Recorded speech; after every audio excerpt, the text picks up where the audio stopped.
İnnik çıkışımız alımız bize Germanya'dan katnaşan. Suray Charyyeva. Suray Charyyeva 2014 yılda Kırklareli Üniversitesi'nden İktisadiyet bölümünden bakalavrını alan. 2018 yılda Kırklareli ve Marmara Üniversitesi'nde ekonomika magistrasını alan. 2019 yıldan beri olsa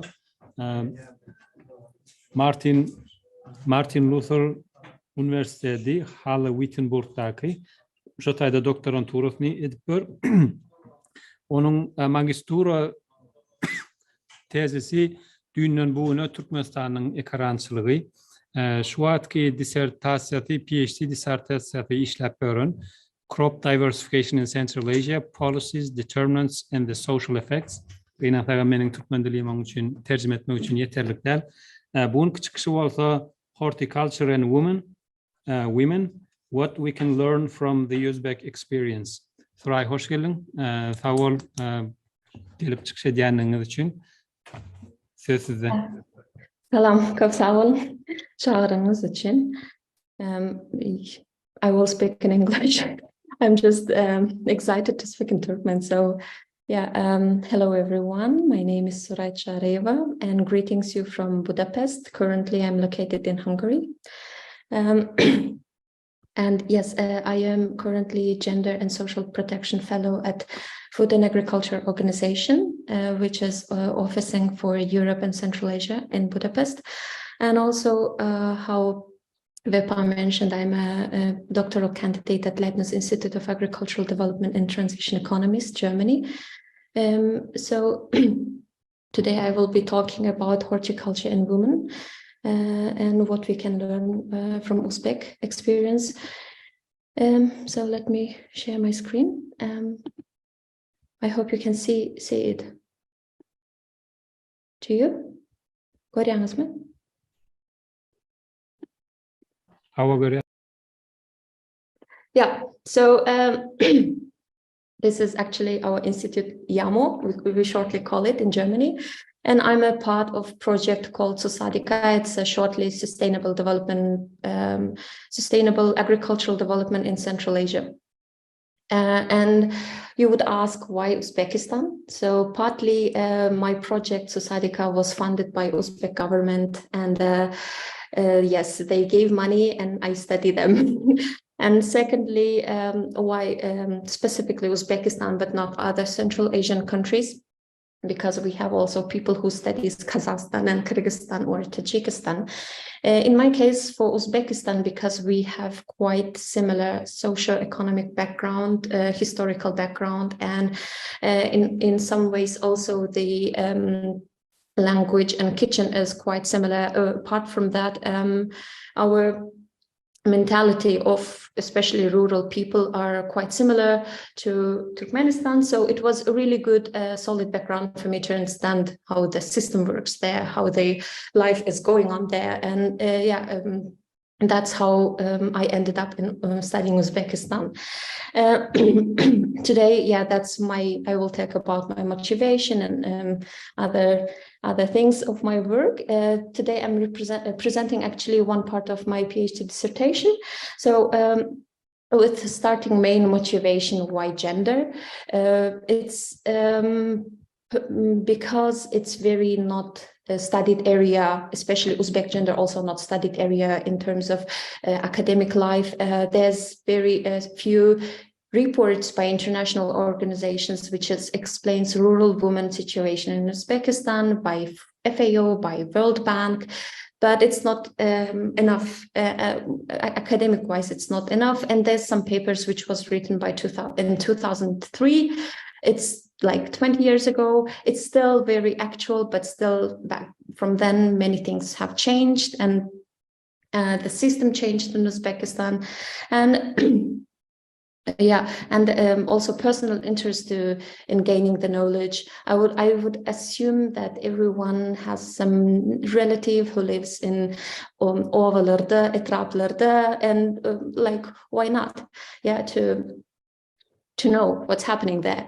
And another motivation, like how earlier Vipa mentioned that it's crop diversification in Central Asia. So I should somehow put gender to crop diversification, and I end up with horticulture.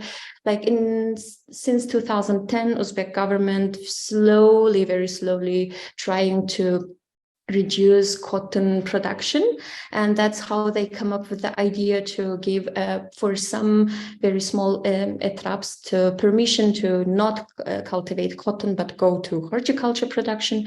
And since 2020, Uzbek government kind of lift cotton quota, but I would not call that they lifted directly, but indirectly Uzbek government still controlling crop production in Uzbekistan, so called by agricultural clusters and enterprises which are still having a cotton quota. And yes, Uzbek women like in 42% represent agricultural employment, but sadly only 4% of farmers are female in Uzbekistan. So that was also quite interesting part to understand why.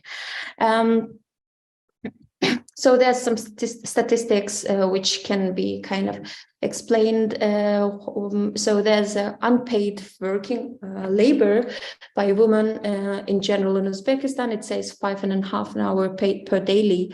Women spend for unpaid domestic chores, taking care of the children, taking care of the elder people, taking care of husbandry, animal husbandry, taking care of ill relatives, or carrying the water, carrying wood if it's necessary. So, but it's very generalized number, 5.5 hours per day, because in rural areas it can be between 8 and 10 hours for unpaid domestic labor. Meanwhile, male does only a little bit more than 2 hours. And it means that according to the statistics, like 69% women do much more, like women do 69% more domestic chores, unpaid domestic chores, which I should highlight, and also women taking twice more unpaid farm labor, family farm labor. So there's also some time allocation questions by women in general. And that's how it comes, like for me, aim of study. It's very explorative study for me. And here I would like to come, like, what was the social impact of horticulture for female workers? That was my bubble idea. And later I needed background to understand rural female situation, how they live, what is they in general a lifestyle, and about their decision making over their life, etc., etc. And in the end, I came up with so many knowledge about how horticulture system works there, and intra-household decision relations, and in general rural gender situation, gender mainstream in Uzbek farms. So basically, I will talk here these definitions. I should clarify maybe daily workers. Who are daily workers? They are average rural woman who doesn't have economic activity as a main job, but maybe as a some economic activity as a part-time job, and it's not main income of the household. So they go to seasonal jobs whenever there's available one. And female farmers, they are officially owning the land rights, officially managing the farms themselves, the individual farms. So individual farms in Uzbekistan, they say it for fermer xo'jaligi. In Turkmenistan, we can call it dayhan birlashmalarida fermalar. So in this case, they are managers of these farms. And there's a little bit academic background, but what is empowerment, I would like to highlight. So they can be two different empowerments, like individual empowerment and collective empowerment, where individual empowerment can be for a specific person to have access to resources, to access to decision-making, have a decision-making power, and later having some exact achievements where a person gains specific skill, where a person gains specific knowledge, and later use it and make decision-making over their time, over money management or time management, and later achieve specific goals. So that's how the person can gain individual empowerment. In other case, also there's a collective empowerment where specific individuals come together and later collectively go against some social norms or go against some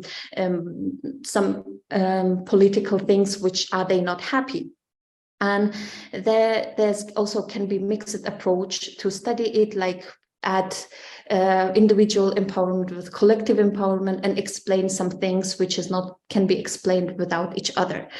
So in my case, it's a little bit mixed approach. So and there's it's a little bit also very academic, but I would like to fastly explain it. So I have 3 dimensions for that to understand it: resources and agency. By agency, I mean decision-making power and achievements. So I have 2 different groups, farmers and workers, and I would like to understand how the resources in farmers and workers case control and access over inputs, outputs, and assets for farmers' case, and workers, it's access to off-farm work like other jobs in the village. And geographical mobility. So geographical mobility, it means that is the woman available to travel other villages or other city or other places without permission of the husband or without some specific other factors which is not blocking her from that. So and after that it comes for agency, how they can be taking decision-making power over the inputs, outputs, crop production, labor choice for farmers' case, and for workers it's decision-making over the work choice. Do they have power to decide what kind of work they want to do or not to do? And later that like I'm available to bargain with the employees to better working contracts or better working conditions, to ask for extra transportation or ask for food. And later it comes to achievements about like control over their time. Can they decide like to decide that I will not do this unpaid labor job, but I will do more economic activity and empower myself economically? Or can they say, okay, I'm resting now, I have this leisure time or not? So that's what was the conceptual framework. And later it comes to measurement, how I would measure it. Yeah. And lately international organizations making really good measurement indices, for example, IFPRI, International Food and I don't remember the other name, but organization in Washington, DC, they have really good measurements called AWEAI. They make indices of numerical indices and give a specific numbers for decision-making power, access to resources, everything what I told, but they have their own classification for every one of, and plus recently they had, I think, some abuse, gender-based violence in the rural areas. IFPRI specifically study rural development, so they have only for rural women. And there's also recently, like a couple days ago, there was also a report by UNDP. They have this gender social norm index where they have also calculating by numbers like how making also several dimensions, like how women can be in power of economically active, or can women become a president, these kind of questions. And they give numbers by country level. So if you are interested, they have also for Uzbekistan, for Azerbaijan, for Kazakhstan, I think partly for Tajikistan, these numbers. It's an interesting report as well. Apart from that, there's also qualitative method where you go and sit with a woman or with a respondent and talk for 3 hours about all the problems or the challenges they face and try to understand in detail what's happening there. The problem with quantitative, it's that you can have really huge sample of data, but you will not understand the specific problems or specific challenges that the respondents have in daily life. And that's how qualitative can give you like clear understanding what's happening. But with the problem with the qualitative, it's very small sample usually compared to quantitative. But there can be also mixed techniques. You like researchers sometimes do it. And in my case, I did qualitative firstly because how I told there's only 4% of farmers as female in Uzbekistan, and chasing them in over the big Uzbekistan, it's a huge problem. I need a huge team for that. Like I need my personal driver, translator, and assistants to find them.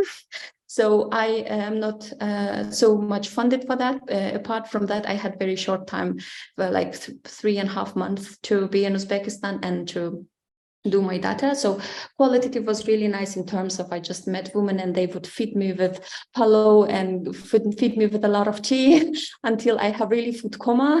But it was interesting.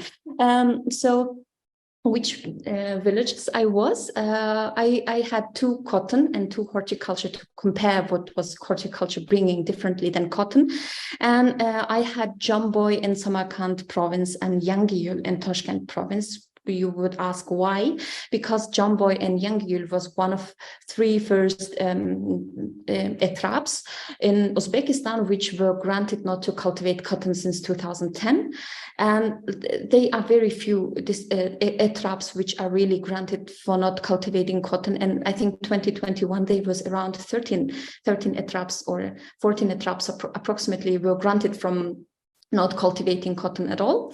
And I chose in same province, like which is close nearby, etraps which cultivate cotton and make a comparison. So I had in total 10 cotton farmers and 11 horticulture farmers and 9 cotton workers and 10 horticulture workers.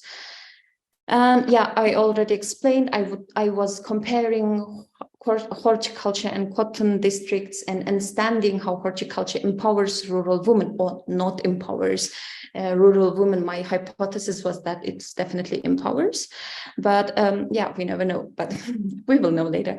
So, and I did framework method to organize these different themes together and later constantly compare them. And yeah, I collected my data in 2021, late 2021. In these villages, and I had this kind of questions like characteristics of respondent. So for farmers, I was asking like farmers characteristics, farm related characteristics, like and crop diversity related questions. For all respondents, I ask gender related questions like would they like, are they happy with the gender situation in general in rural Uzbekistan? Or like for women, for daily workers, I also asked like, would you like to become a farmer yourself or not? And yeah, so apart from that, I asked from them about well-being and about the intra-household decision-making power, intra-household relations, and well-being of the household in general. And later I asked from workers also they work characteristics like work-related, work choice, and yeah, employment things. So this are my respondents. So basically these 2 is in the bottom, they are farmers, workers, and these women are in up, they are farmers. So yeah.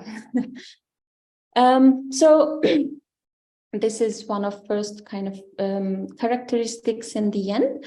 So what I noticed that all workers, all farmers, they were already in specific age. Woman who is like the youngest was 44 years old, and they were much older.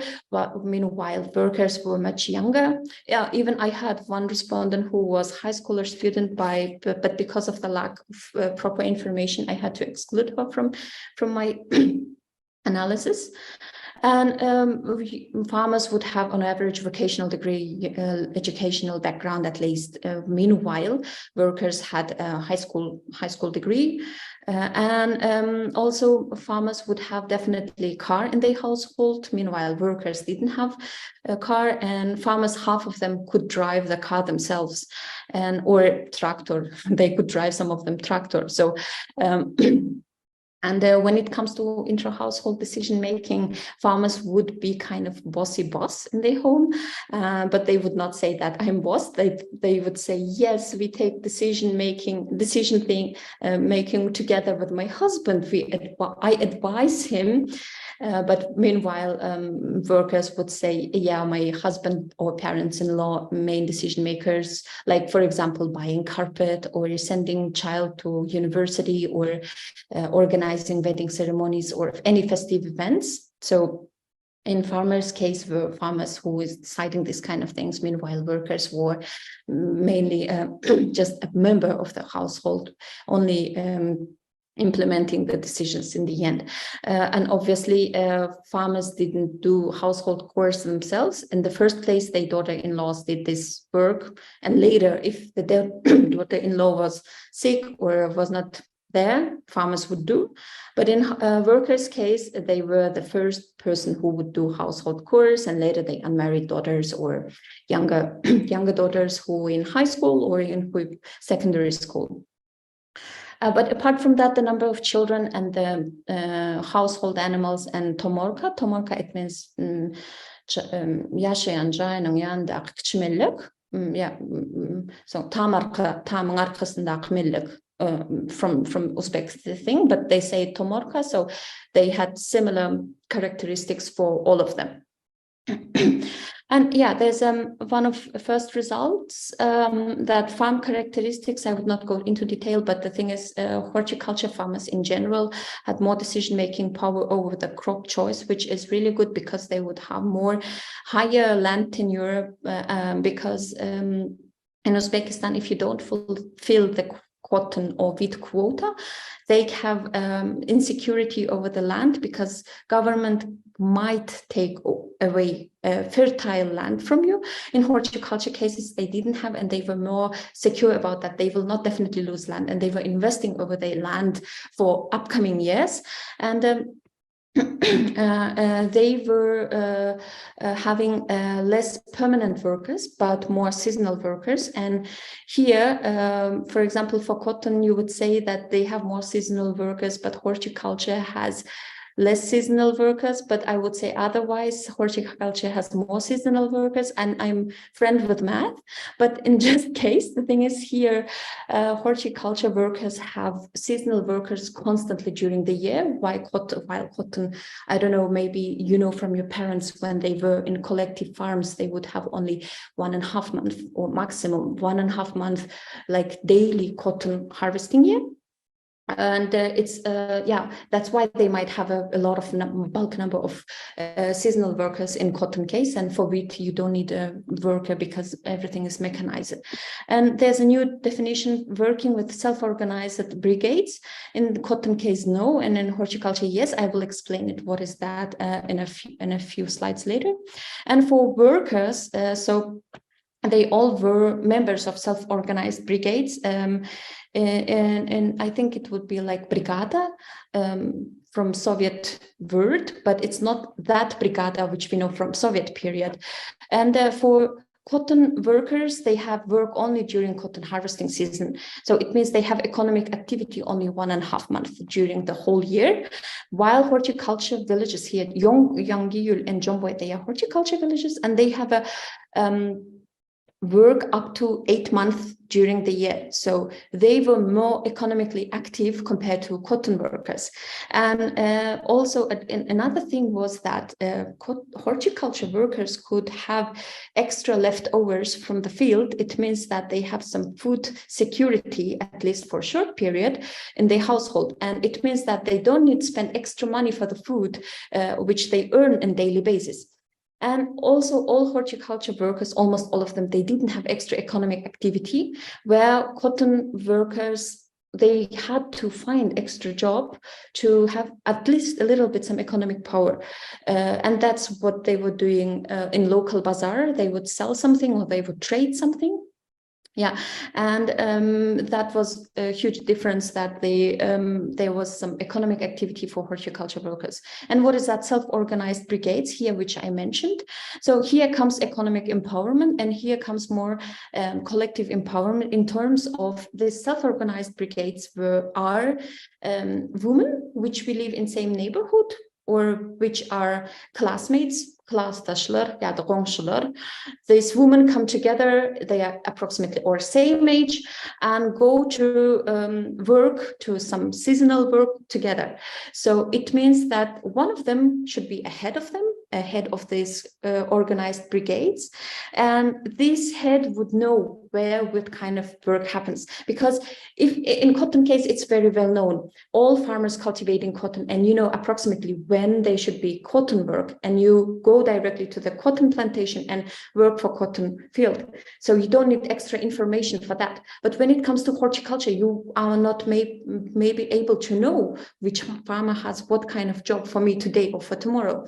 So all these heads of self-organized brigades, all farmers know who are they, and they know what farmers doing what, and they had done some information flow happening, and that could also help for them to be more united. So the head of this brigade would collect these women together, and later this head would collectively go and bargain for better working condition, or at least demand some extra like lunch, or ask them for provide some marshrutka, transportation transportation for bringing or taking them from home, because sometimes they can work very till late evenings, or demanding really higher salary when it's too hot, like in this region the temperature can go up to 45 degrees and it's impossible to work during the day. So that's why they can demand higher prices, because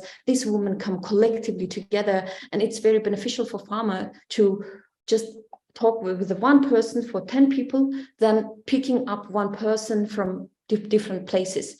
And that's how that's also how they own communication channels. I'm not sure if we do have similar things in our country, but it's also very emerging thing, since also horticulture, they started, I think like 10 years ago, like just neighborhood friends will come together, and they have either Telegram channel, which they chat together, or they have like phone numbers and just call each other. So yeah, it's rural places, they visit each other without inviting. So it's different communication style.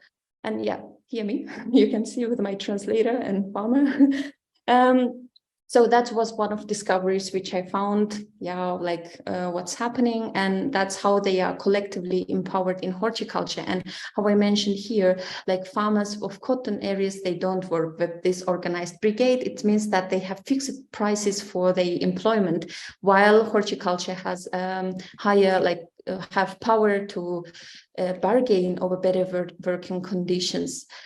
Yeah, so yeah, basically for workers, I told like they have resources, they have access to employment up to 8 months during the year. But they can be also another challenge about the mobility, geographical mobility, because these women stay inside of their own village. They don't need to go also outside to other villages to find a job. And that's actually a bit questionable if it's empowering or disempowering, because women don't need, it's definitely choice, but there's need more research on it, and I will not be able to do sadly in my study, but that opens for another research topics also. And later these women have agency, horticulture women have agency to crop choice, for work choice, because they can decide if they want to go to this farmer today or go to another day to another farmer. And meanwhile, cotton workers doesn't have this power at all. And these brigades were more united, and plus they have better bargaining power for better working condition, and extra food security, even though for small period, because farmers don't want pick up all this very small onion or very small carrot from the field. So not only workers, but also neighborhood people who lives in this farmland, they can come anytime and pick up all of this vegetable for free, because otherwise it will be rotten on the field. And that's also for short term very promising in terms of food security, but that's also necessary in another study, which I will not be able to provide here right now. And in the end, achievements. In some cases, they have economic achievements, and also collective achievement. Yeah, so that was my conclusion in general for my paper, for my study, that the farmers, the cultural barriers must be overcome. I didn't talk about it, but the female farmers in daily life in Uzbekistan, they face discrimination, challenges in terms of becoming a woman, and they have problems. That's why they have only 4% farmers versus 96 male farmers in Uzbekistan. And obviously access to resources, inputs and land and education. Obviously, we see that all farmers have at least vocational degree education. And whenever I was asking all female workers, like, would you like to become a farmer one day? They were not so sure about them because they had like a lower self-esteem, and they had a understanding that they don't have educational background to do. They were not sure about that. And yeah, so in general, rural infrastructure that would be very beneficial, that can decrease unpaid domestic labor. In this case, female workers can educate or train themselves and go to cities and study something and become economically active in other activity, not necessarily for farm job. And also government Uzbekistan could not diversify only crop, but also rural economy itself, that it's not forcing women work only in agriculture, but work also in other economic activity that will be also beneficial for them. Yeah, and Uzbekistan government should continue to liberalize agriculture, like grant farmers with decision-making power over the crop choice, not only cotton or wheat, but also horticulture would be very beneficial. And yeah, and it necessary gender desegregated data in every economic activity. So that was a kind of lack for them, but they are working, slowly progressing. Yeah, that was all from my side. Thank you for your attention and for listening to me. I hope it was interesting for you. Yes, thank you for your presentation. It was interesting to me. I hope that our audience found it interesting as well. First of all, I have a question. How do you define farmer here? Who is typical Uzbek farmer? Do they own the land, or they have a right to cultivate the land? Yeah, so that was, there's kind of individual farms, which they call like Dayhan birleşiklerinin fermalarını, officially, who has rights for 49 years for years to cultivate something. So these farmers, which my respondents, they have officially land rights to use these lands from the government, and they are managing also themselves these lands. So how did I found them? So basically, I had a long story. Our partner institute in Uzbekistan provided us with the necessary documents in Tashkent.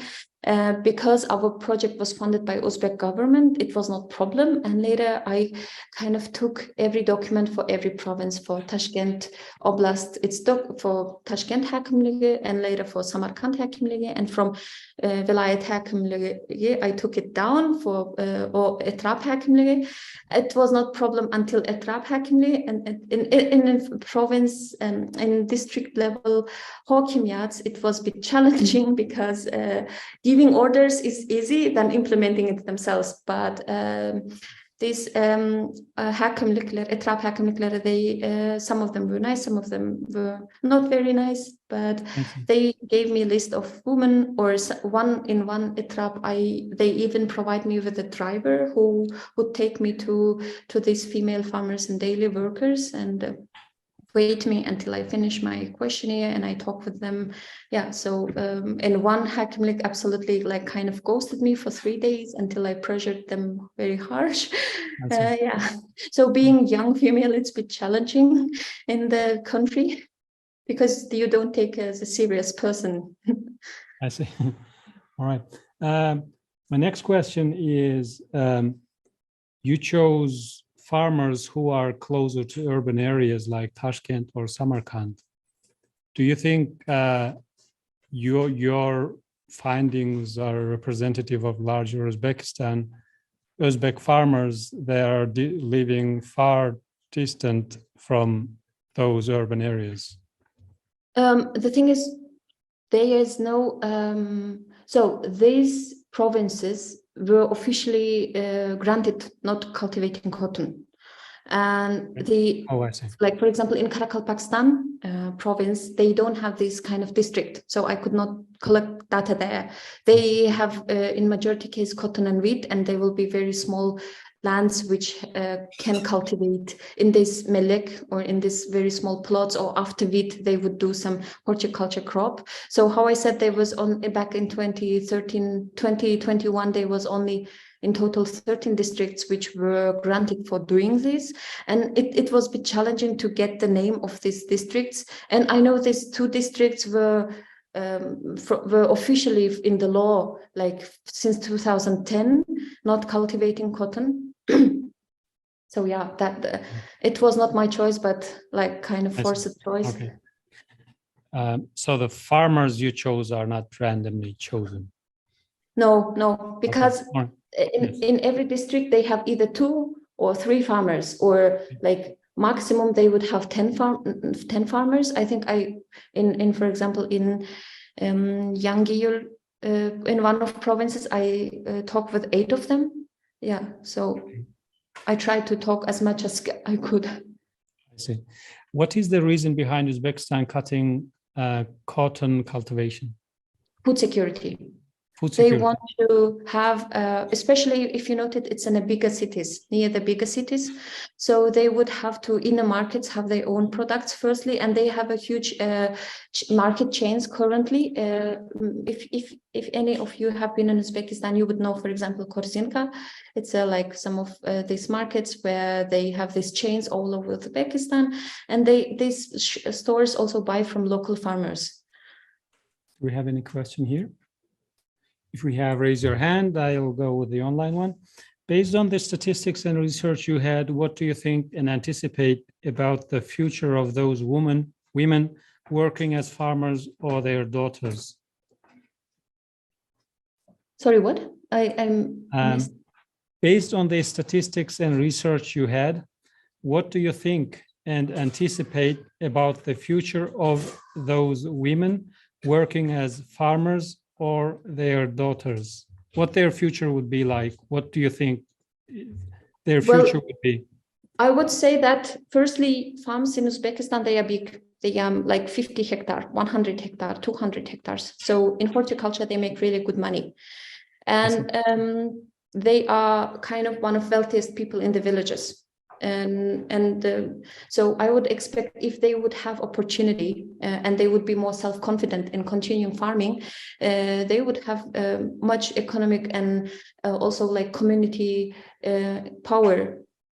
But all my farmers which I talked, they don't want their daughters become a farmer. Somehow it was also interesting, and they were themselves saying that there's in employment, it's exactly like section where the gender segregated, where there is farmers themselves were saying that for women it's work in like in the rural areas, it's teaching, nursing, sewing, tailoring, or cooking. Not farming, and they see it as a really hard job themselves. But I think in many cases they see it hard job because they have very self-confidence that they can manage it, they can do that things, and they were for centuries pressured on it. Yeah, so. I see. Do we have any question here? Still no. All right. I'll go with the online ones. Considering water scarcity in Turkmenistan, do you think Holland's horticulture system can be used as a model? I mean, Holland in general can be used as a model. They are really good farmers. And I'm not too water expert. I cannot definitely say about that, but they definitely can classes from Holland. In general, Central Asia, because it's a problem also in Uzbekistan. Someone is asking, what do you aim by doing this research? What do I aim doing this research? Yes. As being a female from extended family who has a farms, and why not? It's not studied at all, and it's time slowly to understand also the rights of this woman in general, like not only female farmers but also rural women in general. And I hope I would be one of these experts in Central Asia in the future, who understands it very well, because we don't have too many. It's interesting topic. I would say, why not? Yes, especially cotton growers. International Labor Organization has a dispute or ongoing trying to resolve the issue with Uzbekistan, especially on cotton farming. How is that affecting women farmers in general, do you think, in your idea? With this labor case, you mean? With this labor case, they are not happy. In general, farmers, they're not happy because they're losing bulk of cheap employment for them. So, but there is still people who are doing it. They know where work is happening. It's not forced labor for them, but they are doing it voluntarily. And they are very good cotton pickers. Also, they can pick up to 150 kilograms per cotton. I never picked a cotton, so I don't know, but it must be very heavy and difficult job. So I did, yes.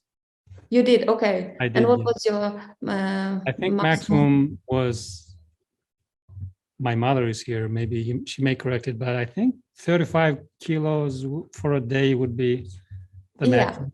Yes. And this woman does it for 150, so you can compare. Yes.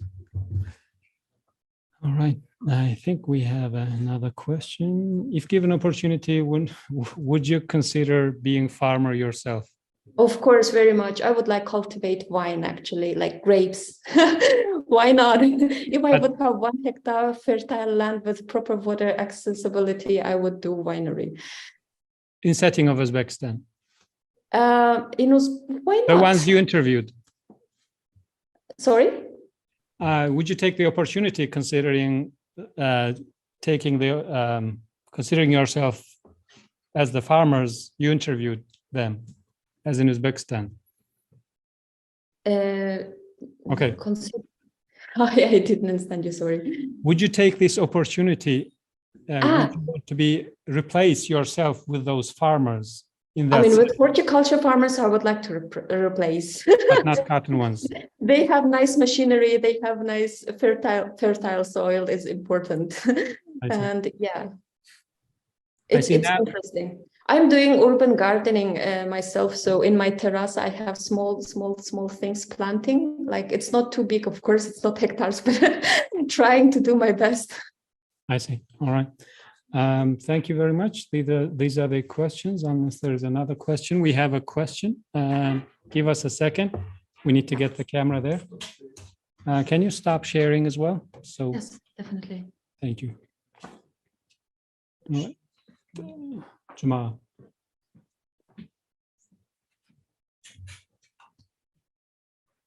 First of all, I would like to say thank you so much for this very interesting subject you made it, and specifically related to our region, and do appreciate for this hard work to travel those rural areas to get that information. But the second thing, I would like to go there too, because has an interesting culture, like you mentioned at the beginning, and if you travel a city and other places, you had, I think, a good time. My question is, you said the government has kind of real documentation to giving 49 years of the land as a legal document, which makes the people, for example, in old age, they can retain that land 49 years old. For example, Grandpa Garrett, and he can pass for his children or grandchildren. Second question is, how government supports this program. We see sometime on the news and etc.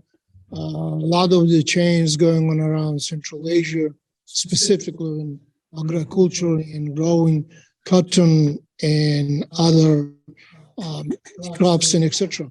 What is this comparatively in the Central Asia, the Uzbekistan government specifically doing it for improve their life in rural areas, for specifically those farmers, and more specifically for farmers of the women population?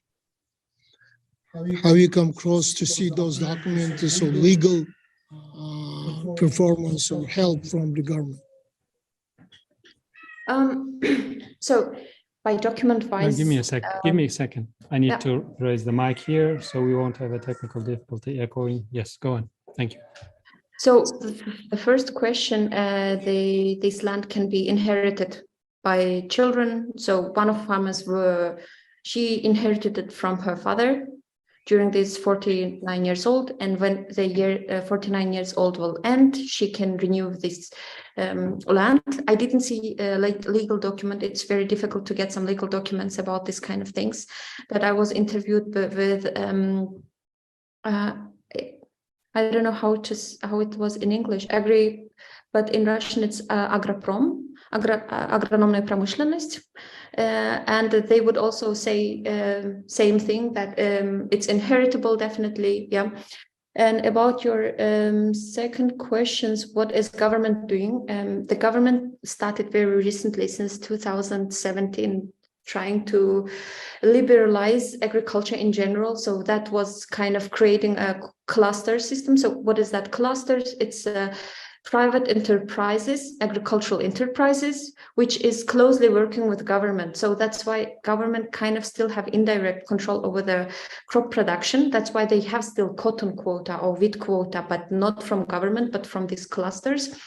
In terms of women is very new mainstream. It became in 2019 because of the pressure of international organizations, specifically World Bank pressure and FAO pressure. They kind of started celebrating every 15th of October, for example, International Rural Women Day. They would kind of celebrate in every ETRAP center some activity. They would have some like festive events there. But apart from that, document-wise, women are still gender blind in legislations. Thank you very much for your time. It was an interesting topic, and we don't see many scholars researching this area as well. As you mentioned, but as an overall agriculture, we have scarcity of people studying this area as well. Thank you very much for your time, and hope to see you in future sessions, and also wish you success with your degree. Yeah, I would like to be in person there, and next January I will be also in Austin for another conference. So if someone will be there and want to meet in person, I would be very, very happy. So thank you for having me. It's an honor to speak to you and to talk about these things also. Have a nice evening, good night. It's already midnight here, so yes, have a good night or morning. Thank you.